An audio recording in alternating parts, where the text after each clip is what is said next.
Ayat yang kelima, falyanzuril insanu mimma khuliq. Hendaklah manusia itu melihat, memerhatikan, kena ingat semula daripada apa dia diciptakan. Manusia ni Allah ingatkan kita, ingat, sedar diri kamu tu diciptakan daripada apa. Khuliqa mimma indafiq. Kamu dicipta daripada air mani. Wahai manusia, jangan kamu lupa yang mana kamu itu asalnya hanyalah setitis air mani sahaja. Allah Subhanahu wa taala ingatkan kita supaya kita ingat kita ni siapa. Bismillahirrahmanirrahim. Alhamdulillahirabbil alamin. Wassalatu wassalamu ala sayyidina Muhammadin wa ala alihi washabihi ajma'in. Nawatu ta'allum wa ta'lim wa tadhakkar wa tadhkir wa nafa' wal intifa' wal ifada wal istifadah. Al-hasanah tamasuki bi kitabillah wa sunnati rasulih wa du'a dan huda wa dalalat ala al-khair ibtigha wajhillah mardati wa qurbihi wa thabi subhanahu wa ta'ala. Subhanaka la ilma lana illa ma 'allamtana innaka antal alimul hakim. Amma ba'du. Assalamualaikum warahmatullahi ta'ala wabarakatuh. Alhamdulillah, syukur pada Allah. Pada malam ni kita bertemu lagi untuk kita sambung bacaan tafsir kita. Kita masih lagi dalam surah At-Tariq. Muka surat 591. Surah At-Tariq, muka surat 591. Dalam kelas yang lepas kita dah baca tafsir surah At-Tariq ni sampai separuh lah. Separuh surah. Jadi tinggal berbaki lagi separuh lagi. Jadi seperti biasa kita akan baca sama-sama. Sebelum kita mulakan pengajian, kita baca surah At-Tariq sama-sama untuk mengambil keberkatan insya-Allah. Kata Nabi SAW, satu huruf Al-Quran ini dibaca akan mendapat 10 hasanah. Maka bayangkan dalam surah At-Tariq ni berapa huruf yang ada, masya-Allah. Jadi seperti biasa saya baca satu ayat dan tuan-tuan baca satu ayat insya-Allah. A'udzubillahi minasyaitonirrajim. Bismillahirrahmanirrahim.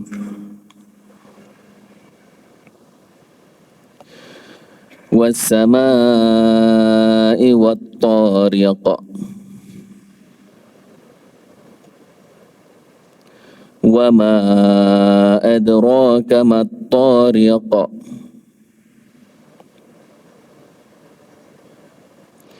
An-najmu ats-tsaqib. In kullu nafsin lamma 'alaiha hafiz.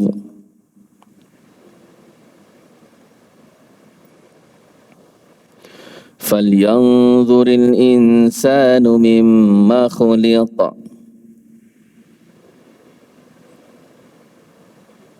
Khuliqa min ma'in dafiq.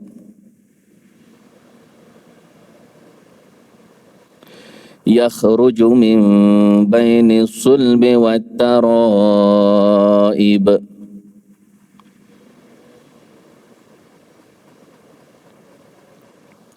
Innahu ala raj'ihi laqadir. Yawma tubla as-sarair.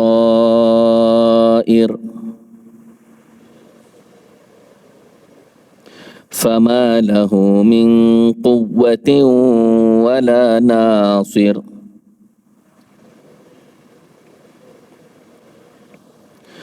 Was-samaa'i dhatir raj'. Wal ardi dhatis sad'. Innahu laqawlun fasl.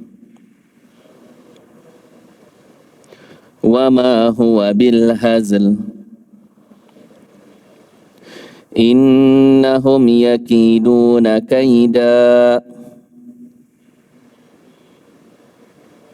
Wa akidu kaida. Famahhilil kafirina amhilhum ruwaida.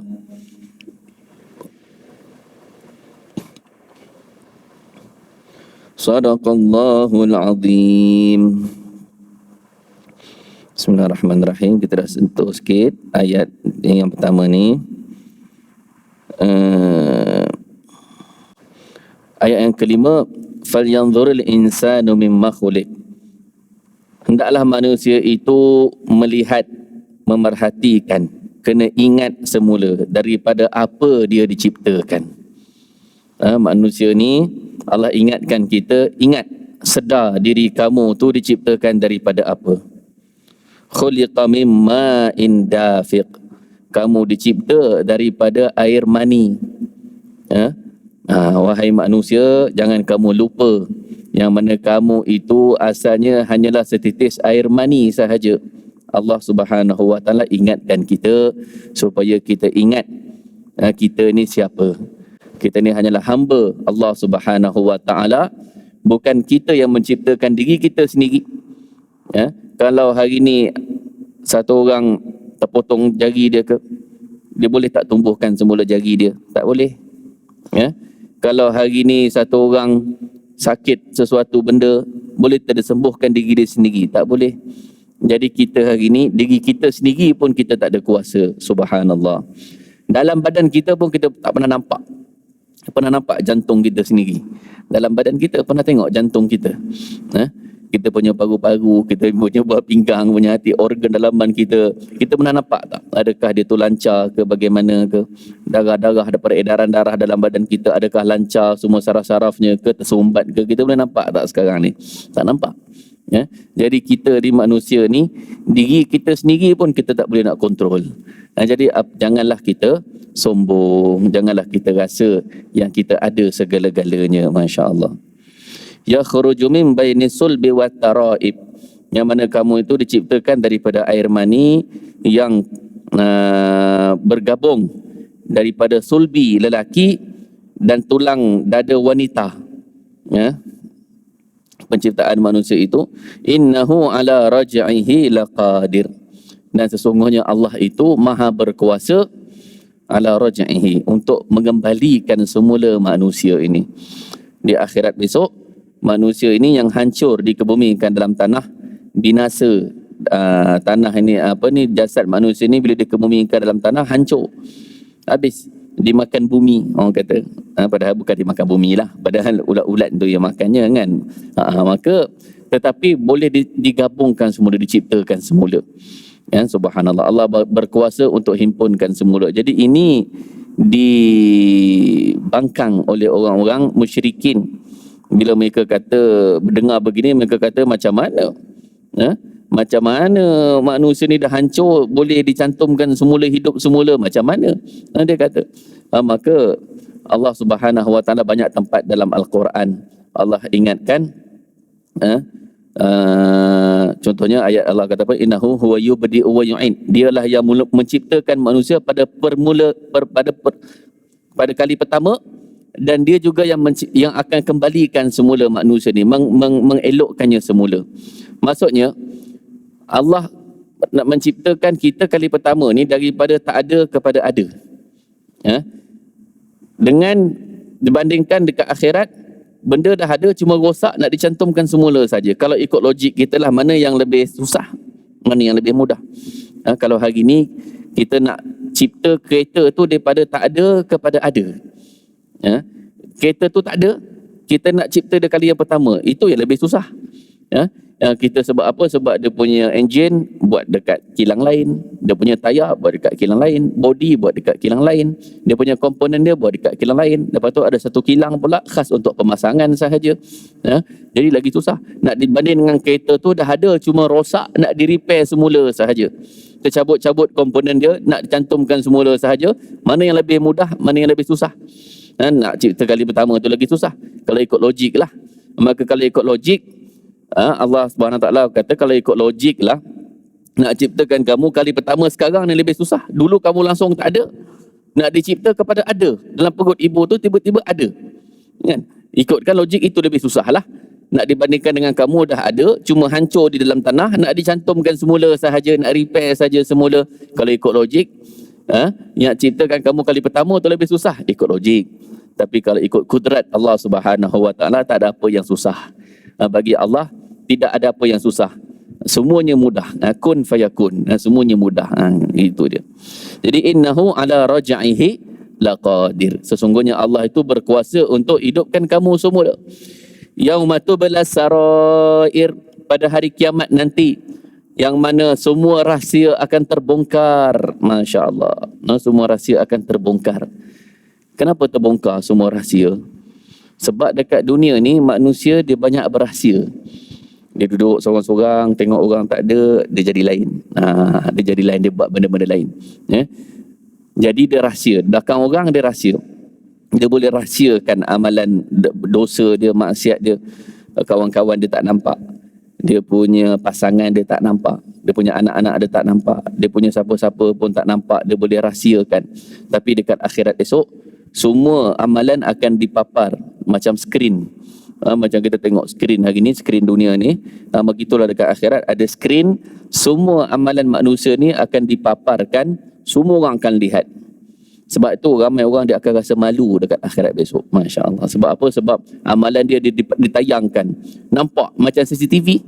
Hari ni kita ada CCTV kan, boleh buka rekod, nampak orang tu buat apa, pecah rumah kan, pergi buat apa semua, nampak semua rakam. Macam itulah juga kita hari ni sedang direkod. Kehidupan kita hari ni sedang direkod. Walaupun kita duduk seorang-seorang dalam rumah, walaupun dalam bilik seorang-seorang, walaupun dalam gelap hari, semua kita sekarang ni sedang direkod. Selagi kita bernyawa, sampai kita mati, semua akan direkod kehidupan kita. Dan di akhirat esok akan ditayangkan. Sebab itu kata yauma tublas sarair, hari yang mana rahsia-rahsia akan terbongkar. Dan juga apa yang kita fikirkan dalam hati akan dibongkarkan juga. Ada orang luarnya bagus, baik kan, dia senyum kepada kita, tapi dalam hati dia mengumpat orang tu, apalah haji ni kan. Dia mengumpat orang tu dalam hati. Muka baik, muka zahir dia senyum kepada orang tu, tapi dalam hati dia mengumpat orang tu. Maka itu pun akan dizahirkan besok di akhirat. Dalam hati dia ada rasa dendam pada orang tu. Dalam hati dia ada fikir benda tak elok. Dalam hati dia ada fikir benda yang jahat. Benda tu semua akan didedahkan pada hari kiamat. Sebab itu dia kata yauma tublas sarair, hari kiamat itu hari segala rahsia akan terbongkar. Masya Allah. Tetapi ada orang yang istimewa, yang rahsia dia tidak dibongkar depan orang lain. Ini dipanggil al-ardu ala Allah. Al-ardu ala Allah ini, dia setiap orang akan bertemu dengan Allah dan amalan dia semua akan dipapar, ditayangkan. Ada orang yang ketika tayangan amalan dia tu diturunkan sitarah. Sitarah ni hijab lah. Hijab yang mana orang ni tak nampak. Orang ni tak nampak. Dia tayang, tetap tayang. Tapi orang ni tak nampak. Diturunkan hijab, orang ni semua tak nampak. Maka ditayangkan satu persatu dosa-dosa yang dia buat dekat dunia. Maka dia tertunduk. Dia tertunduk. Dia mengaku. Allah kata, kamu mengaku tak ada sebarang bantahan. Tak ada bantahannya Allah. Saya mengaku inilah semua dosa-dosa yang saya buat. Maka Allah kata, wahai hamba-Ku, aku ampunkan segala dosa-dosa kamu. Masya Allah. Maka delete. Satu butang je delete. Macam kita komputer kan, fail punya banyak kan, fail punya banyak tu, penuh rekod tu semua, satu butang je tekan delete kan, semua habis. Begitu juga mudah bagi Allah. Allah delete sekali, habis, bersih semua dosa-dosa dia. Delete itulah yang dipanggil keampunan, maghfirah. Mudah faham dengan maghfirah, keampunan Allah, itulah delete tu. Kita nak Allah delete dosa-dosa kita, itu maghfirah, keampunan Allah. Allah ampunkan dosa-dosa dia kan, Masya Allah. Maka setelah itu dia buka hijab, seronoklah dia, seronok dia dengan ya Allah, Alhamdulillah, terima kasih Allah. Kemudian dibuka hijab, maka semua orang tengok, bersih rekod dia, tak ada dosa langsung, bagusnya, untunglah dia ni. Padahal dosa dia banyak. Tapi Allah sembunyikan rahsia-rahsia dosa-dosa itu, rahsia. Allah tak hebahkan kepada orang lain. Ini orang yang special. Kenapa? Sebab dekat dunia dulu dia sembunyikan rahsia orang lain. Dia sembunyikan keburukan orang lain. Kata Nabi SAW, man satara musliman satarahullahu fid dunya wal akhirah. Siapa yang dia tutup keburukan orang, aib orang dia tahu, dia sembunyi, dia senyap, tak cerita pada orang lain, maka Allah akan tutup aib dia dekat dunia dan akhirat. Kata Nabi. Kalau kita ada tahu, haji ni, kita ada tahulah satu orang ni, fulan bin fulan ni rupanya dia buat benda tak elok. Tapi kita senyap. Kita tak cerita, kita tak hebahkan kepada orang lain. Maka itu orang-orang yang begitu dekat akhirat besok akan dihijab. Rahsia dia tidak akan dibongkar depan orang. Dia tidak akan dimalukan depan orang. Tapi kalau orang yang dia suka bercerita aib orang, tahu tak ada berita baru, haji tu nampak macam tu, rupanya dia buat begini. Oh ya ke? Saya cerita kat awak je tahu, jangan cerita kat orang lain. No, kata begitu. Lepas tu jumpa orang lain pula, dia cerita, saya cerita kat awak je tahu, jangan cerita kat orang lain. Cerita orang ni pula, saya cerita kat awak je tahu, jangan cerita orang lain. Ni rahsia kita berdua je. Padahal ada 10 orang dia cerita. Ini orang takkan dapat. Ini orang takkan dapat kelebihan ni. Tambah lagi orang yang seronok bila tahu, rupanya dia begini, rupanya dia lah orang yang first, nak jadi orang yang first forward benda tu. Ini pun orang takkan dapat kelebihan ni. Minta maaf, sorry. Orang yang suka cari keburukan orang, dia suka sembang pasal keburukan orang, ini dia takkan dapat kelebihan ni. Dia kelebihan ni cuma untuk orang yang man satara musliman, dia tutup aib orang lain. Satarahullah fid dunya wal akhirah, Allah tutup aib dia dunia dan akhirat. Tapi kalau orang yang suka buka aib orang, suka cari aib orang, maka dekat akhirat besok akan dibuka aib dia di hadapan khalayak ramai. Sebab itulah dikatakan ada orang yang malu dekat akhirat besok sampai daging muka dia ni jatuh. Daging muka dia boleh jatuh. Masya Allah. Kalau kat dunia ni orang paling malu macam mana? Malu merah muka kan, merah muka. Malu lagi macam mana tutup muka dengan malu lagi kan, angkat baju tutup kan. Kalau masuk mahkamah ke apa ke, wartawan keluar apa mahkamah ke kan, malu kan, angkat baju ni tutup.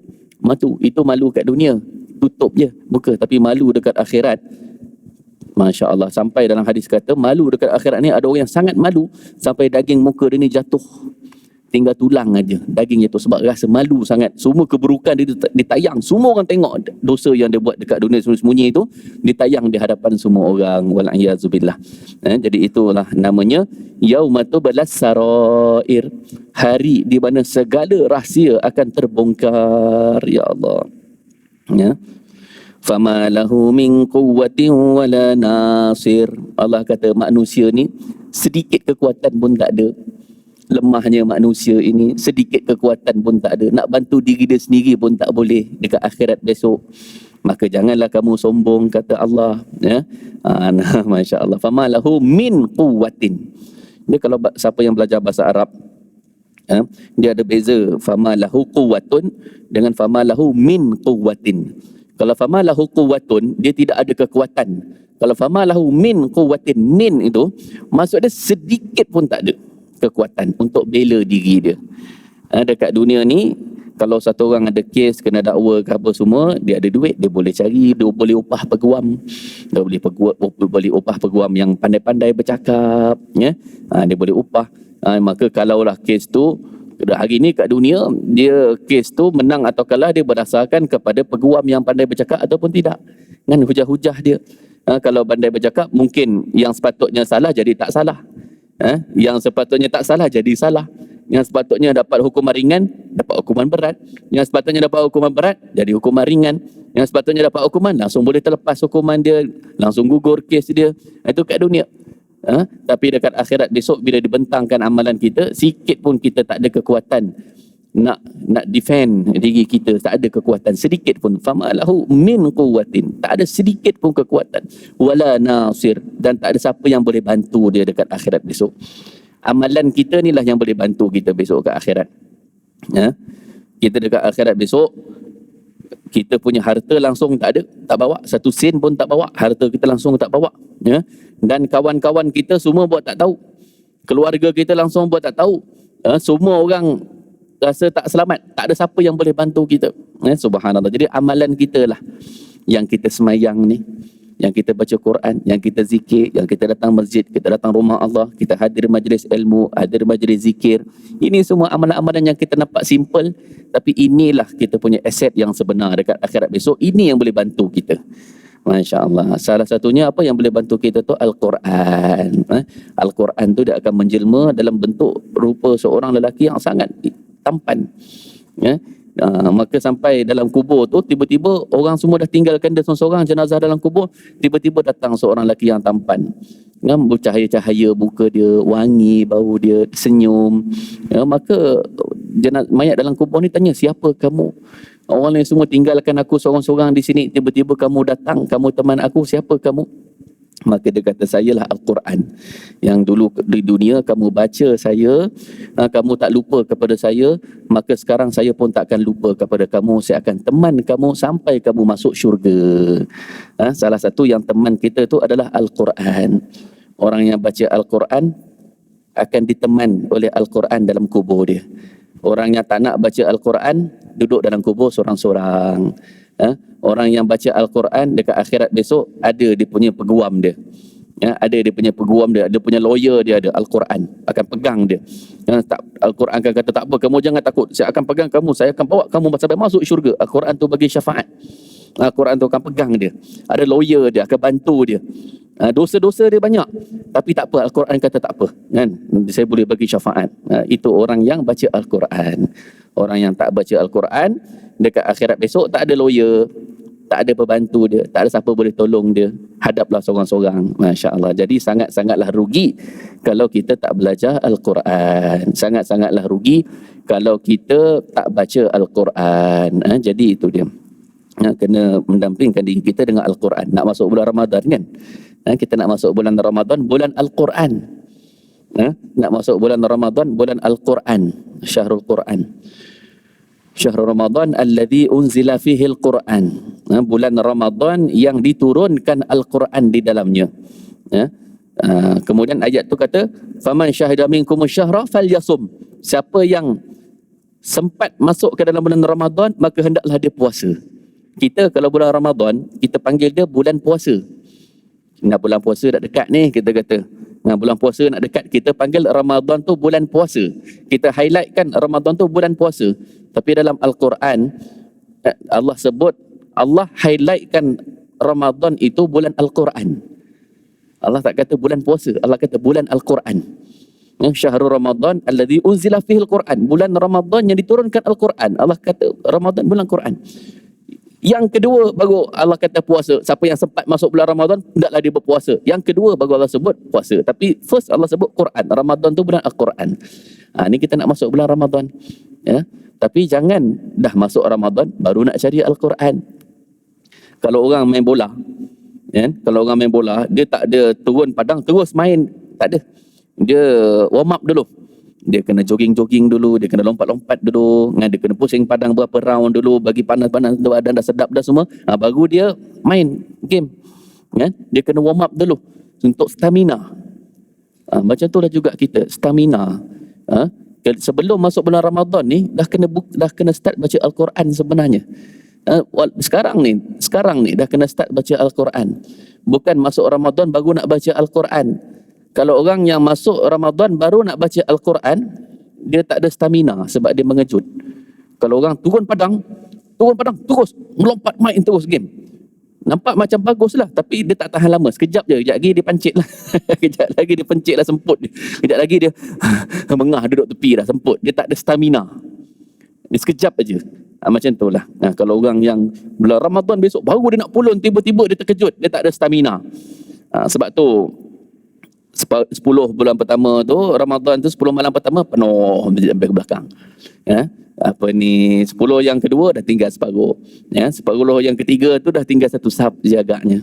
Kan? Jadi begitu sebab tak ada stamina. Ramai orang dia tak ada stamina. Ni bila masuk Ramadan, mengejut, seronok, semangat. Kan? Jadi sebab tu tak ada stamina. Jadi kena warm up. Sebelum masuk Ramadan ni lagi dah kena baca Al-Quran. Begitu. Jadi antara yang boleh bantu kita tu adalah Al-Quran. Famalahu min quwwatin wala nasir. Allah kata manusia tu tak ada siapa pun boleh bantu dia besok dekat akhirat besok. Amalan inilah yang kita buat ini, yang kita nampak macam simple tapi sebenarnya bukan simple. Inilah penyelamat kita besok dekat akhirat. Masya-Allah. Was-sama'i dzatir raja'. Demi langit. Was-sama' ni hujan. Memang samak tu maksud dia langit. Tapi memang ada dalam Al-Quran, dalam bahasa Arab ni kadang-kadang samak ni maksud dia air hujan. macam hadis Nabi kata apa, adalah kisah dengan orang tu kata asabat husama. Walhasilnya wasama idza tarraja, demi hujan, air hujan yang kembali. Demi air hujan yang kembali. Jadi kalau orang dulu yang ialah mungkin zaman dulu dia tak ada pendedahan kepada ilmu sains, maka dia tafsirkan ayat ni demi hujan yang kembali, maksud dia hujan ni datang berulang kali dia kata. Hujan ni sekejap datang, nanti besok dah hujan turun lagi, besok dia turun lagi, besok dia turun lagi, sebab tu dia kembali dah banyak kali. Itu kalau orang dulu dah. Tapi sekarang ni Masya Allah ilmu sains dah ada membenarkan Al-Quran. Air hujan ni dia turun daripada langit, kemudian dia akan mengalir ke bertakung ke apa pulang lah. Kemudian dia akan terkena cahaya matahari, pancaran matahari, dan akan dia menguap. Maka air tu yang ni air laut ke air sungai ke air apa ke, dia akan menguap. Uap ni lah akan naik ke atas dan terbentuk menjadi awan, dan bila awan ni dah berat, turun semula. Maka air hujan tu dia turun ke bumi, menguap naik ke atas jadi awan, turun balik. Menguap duduk bertakung di bumi, kena ni jadi uap naik atas, turun balik, begitu. Subhanallah. Jadi air hujan ni dia turun naik, turun naik, turun naik. Sebab tu Allah kata wasama idzatir raja'i, demi air hujan yang kembali. Masya Allah. Jadi hari ini ilmu sains dia membenarkan Al-Quran, ya. Wal ardi dzatis sada', dan demi bumi yang keras tetapi boleh terbelah. Demi bumi yang keras tapi boleh terbelah. Bumi ni keras, tapi kalau Allah kata apa, tatasadda', maksud dia kalau kita tanam biji benih tu lembut je. Biji kacang ke, biji cili ke, benda ke kita tanam dalam tanah, dia keluar akar yang kecil, lembut, halus je. Tapi macam mana dia boleh pecahkan bumi tu? Masya Allah. Bumi tu tak, padahal tanah yang keras tu kita dah pijak-pijak pun, tapi biji benih tu, akar tu dia boleh belah. Yang belahkan itu ialah Allah.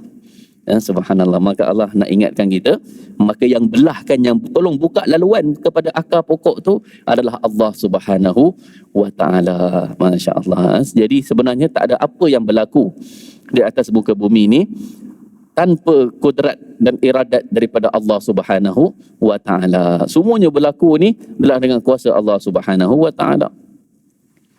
Kalaulah benda yang halus begitu, Allah nak bagi tahu, kalaulah benda yang halus begitu pun diaturkan oleh Allah, apatah lagi benda yang besar-besar berlaku atas dunia hari ni. Kalaulah ada berlakunya wabak, pandemik contohnya, ataupun berlakunya peperangan, dua negara berperang, ataupun benda-benda besar lah, kejatuhan ekonomi ke, ekonomi jatuh ke, ekonomi naik ke, apa sahaja, lebih-lebihlah lagi itu diaturkan oleh Allah. Kalau benda-benda yang halus pun, itu pun tak boleh berlaku melainkan dengan kuasa Allah. Apatah lagi benda-benda yang besar, kan? Subhanallah. Jadi segala yang berlaku atas dunia ni semua dengan kudrat dan iradat Allah Subhanahu wa ta'ala. Jadi beruntunglah. Jadi beruntung orang yang berpegang kepada Allah, yang bergantung kepada Allah. Hidupnya tenang, hidupnya teratur, tersusun cantik. Orang yang bertawakal kepada Allah, berpegang teguh kepada Allah, berserah kepada Allah, maka hidupnya akan tersusun cantik. Subhanallah. Walaupun kadang-kadang dia nampak macam berlaku ujian, tapi sebenarnya itu yang terbaik untuk dia. Ada hikmah dia. Masya Allah. Sebab itu beruntunglah orang yang berpegang hidupnya, bergantung kepada Allah Subhanahu wa ta'ala. Wal ardi dzati sara innahu laqaulun fasl. Allah kata sesungguhnya Al-Quran itu adalah ucapan yang faslun, memisahkan antara yang hak dan yang batil. Jadi Al-Quran ini adalah memisahkan antara hak dan batil. Maksudnya Al-Quran inilah pedoman kita. Al-Quran inilah panduan kepada kita. Persoalannya, adakah kita baca mesej-mesej yang disampaikan kepada kita melalui Al-Quran ini? Al-Quran ini dia mesej daripada Allah. Allah sampaikan kepada kita. Ada 114 surah dalam Al-Quran. Berapa surah kita dah baca tafsir dia? Berapa surah kita dah baca terjemahan dia? Berapa surah kita dah faham apa mesej yang Allah nak sampaikan kepada kita? Supaya manusia ni dia tak ada lagi hujah. Kalau balik besok dekat akhirat, bawa dosa apa semua.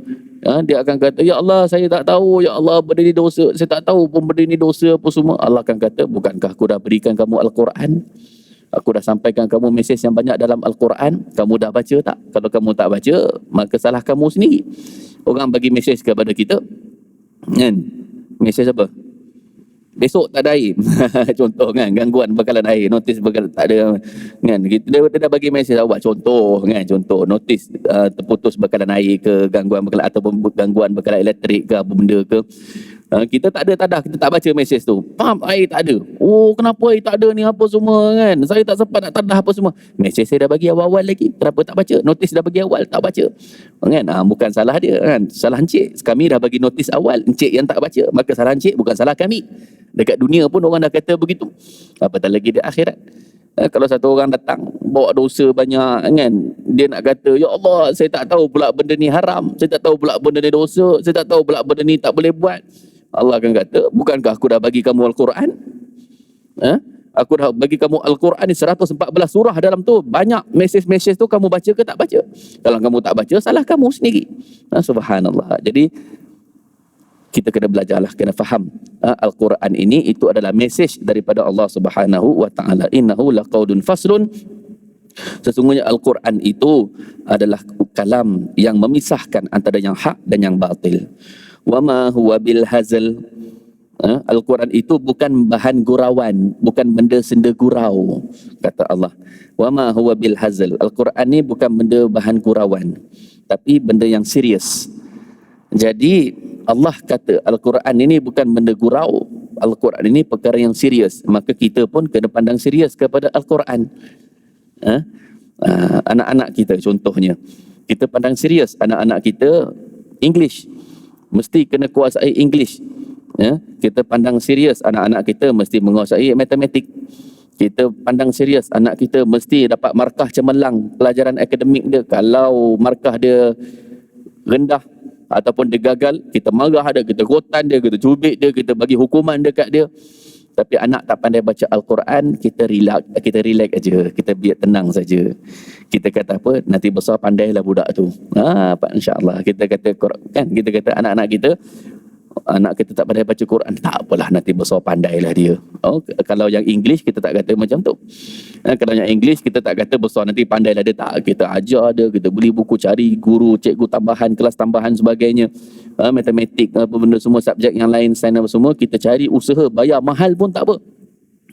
Bayar mahal pun tak apa. Gelas Al-Quran kan, kadang-kadang yuran tu, kadang-kadang ada ustaz tu dia ceritalah kan, dia cerita, saya tak ada buka lah kelas Quran kanak-kanak. Ada kawan-kawan dia kata buka kelas Quran kanak-kanak RM50 sebulan pun orang komen, mahalnya ustaz. Kelas Quran RM50 sebulan, ya Allah mahalnya. Kalau tuition lain RM50 satu jam, tak apa. Bukannya sebulan, RM50 sejam tak apa. Tapi Quran RM50 sebulan, ya Allah mahalnya ni, ustaz ni menunggang agama, dia kata. Kawan kita lah kan, saya tak adalah buka kelas baca Quran untuk kanak-kanak. Walhasilnya hari ni kita tak pandang serius kepada Al-Quran. Jadi ada kawan saya, dia buka kelas Al-Quran di universiti lah. Universiti ni kita panggil Menara Gading. Sebab dia tahap belajar pusat pengajian tinggi lah kan, IPT kan, Institut Pengajian Tinggi Universiti. Dia buka kelas Al-Quran, ramai tak boleh baca Quran, ramai pelajar-pelajar universiti yang ambil master, yang ambil degree, yang ambil PhD pun ada. Tapi bila masuk kelas Quran, dia belajar daripada Iqra semula, belajar daripada Alif Bata.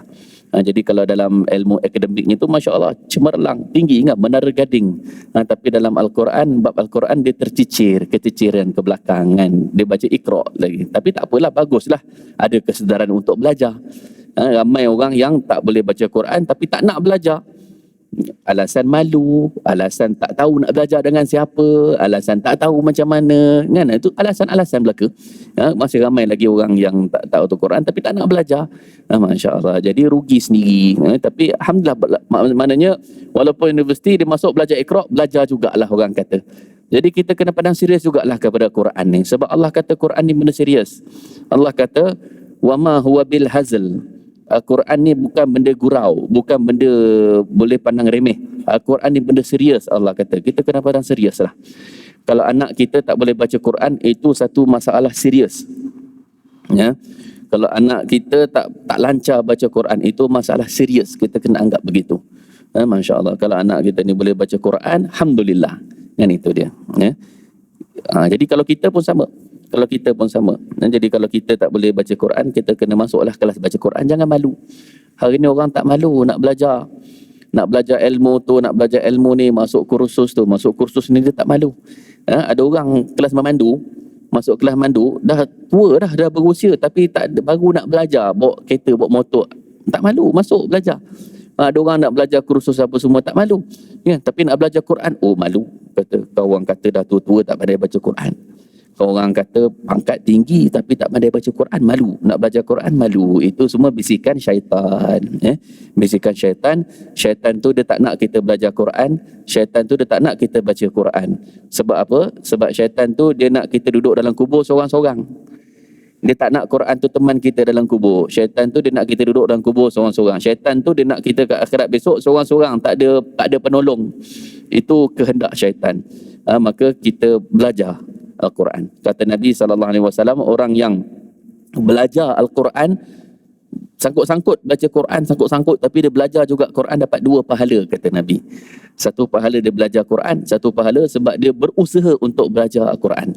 Jadi kata Nabi, orang yang baca Quran sangkut-sangkut, tak pandai, tapi dia belajar juga. Macam mana dia belajar juga, dapat 2 pahala, kata Nabi. 1 pahala baca Quran, 1 pahala usaha dia untuk baca Quran. Jadi rugi, kan? Jadi Allah kata wama huwa bil hazal. Al-Quran ini bukan benda bahan gurauan, benda serius Al-Quran. Jadi kita pun kena pandang serius kepada Al-Quran. Anak-anak kita dan diri kita juga pandang serius kepada Al-Quran ini. Buat sesuatu supaya anak kita pandang Quran ini benda serius, kan? Biar anak kita nampak kita mengambil berat tentang Al-Quran itu lebih daripada ilmu-ilmu yang lain. Supaya ayah ni faham, ayah dia ni serius tentang ilmu Quran ni, itu yang paling penting, kan? Kita bagi laluan kepada azan, insya-Allah. Bismillahirrahmanirrahim. Allah kata apa? Innahum yakiduna kaida. Allah kata kepada Nabi Muhammad, innahum yakiduna kaida. Sesungguhnya mereka itu, orang-orang musyrikin itu, yakiduna kaida, membuat pelbagai helah, pelbagai agenda. Pelbagai agenda mereka buat untuk jatuhkan Nabi, bahkan untuk bunuh Nabi SAW, untuk jatuhkan Islam, untuk hapuskan Islam daripada muka bumi. Kita boleh tengoklah kitab sirah macam mana bagai-bagai benda yang dibuat oleh mereka ni dengan pelbagai cara. Mereka buat untuk hapuskan Islam. Innahum yakiduna kaida wa akidu kaida, kata Allah, tapi aku juga ada perancangan. Mereka ada perancangan, tetapi Allah pun ada perancangan, dan yang akan berjaya adalah perancangan Allah Subhanahu wa ta'ala. Sehingga hari ini, sehingga saat ini, ramai orang-orang yang tak senang duduk tengok Islam tersebar. Ramai orang yang tak senang duduk tengok umat Islam. Dan sebenarnya sehingga hari ini pelbagai rancangan mereka fikirkan untuk hapuskan umat Islam daripada atas muka bumi ini. Tetapi umat Islam ini dijaga oleh Allah Subhanahu wa ta'ala. Islam ini agama Allah dan Allah sendiri yang menjaganya. Subhanallah, itu jaminan daripada Allah Subhanahu wa ta'ala. Kalau zaman dulu, contohnya Nabi, mana-mana Nabi bila dia wafat, umat dia yang ditinggalkan itu mula-mulanya berpegang teguh kepada ajaran dia. Tapi makin lama makin rosak, akhirnya habis. Seorang pun tak ada yang berpegang kepada ajaran yang betul. Kemudian sehingga semuanya jadi kufur, Allah hantar 1 orang Nabi lagi. Jadi pulih balik, Islam balik. Lepas tu bila Nabi itu wafat, umat itu yang ditinggalkan itu, kan, maka makin lama makin rosak, akhirnya semua kufur semula. Allah hantar lagi 1 orang lagi Nabi, jadi Islam balik. Begitu dulu. Tapi kelebihan umat Nabi Muhammad ni, Masya Allah, Allah jaga.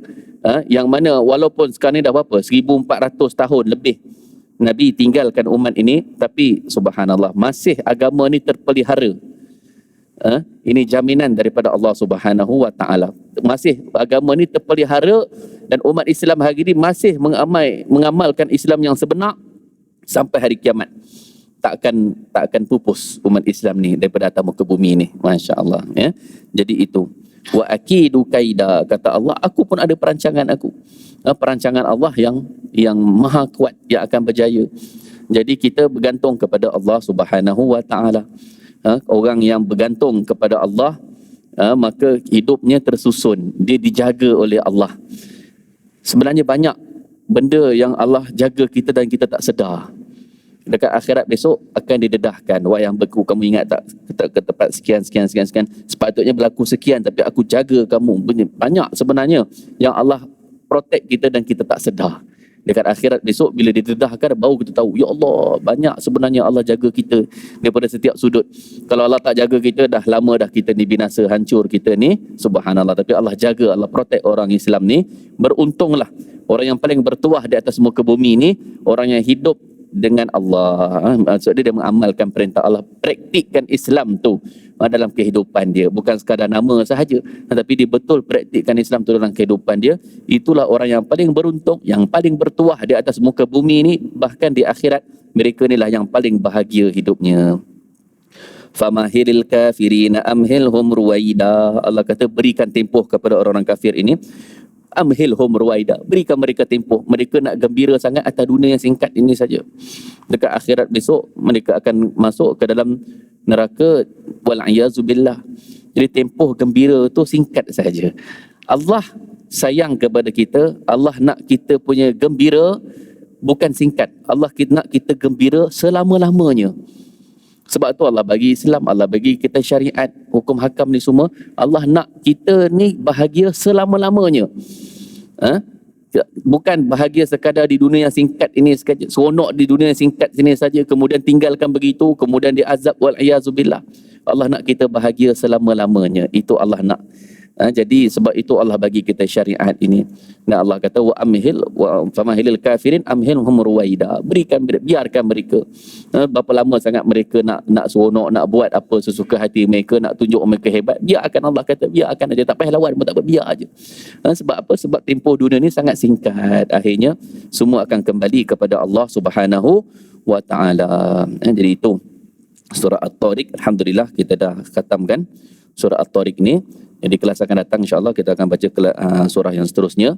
Mudah-mudahan bermanfaat pengajian yang kita sampaikan pada malam ni. Mudah-mudahan Allah jadikan kita ni teman kepada Al-Quran dan jadikan Al-Quran teman kepada kita. Hidup kita dengan Al-Quran, mati kita dengan Al-Quran, di akhirat mendapat syafaat Al-Quran. Amin ya rabbal alamin. Saya kata sekadar itu saja. Saya pun maaf atas segala kekurangan. Hadza billahi taufiq. Wassalamualaikum warahmatullahi taala wabarakatuh. Subhanakallahumma bihamdika asyhadu an la ilaha illa anta